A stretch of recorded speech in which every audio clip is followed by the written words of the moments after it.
detail. The Union Home Ministry has ordered an inquiry into the Parliament security breach incident on a request from the Lok Sabha Secretariat. The ministry spokesperson said an inquiry committee has been set up under Central Reserve Police Force (CRPF) Director General Dayal Singh, comprising members from other security agencies and experts. The inquiry committee will investigate into the reasons for breach in security of Parliament, identify lapses and recommend further action.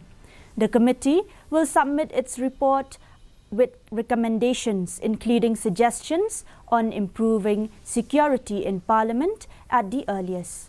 Meanwhile, 8 security personnel has been suspended in yesterday's security breach incident in the Lok Sabha.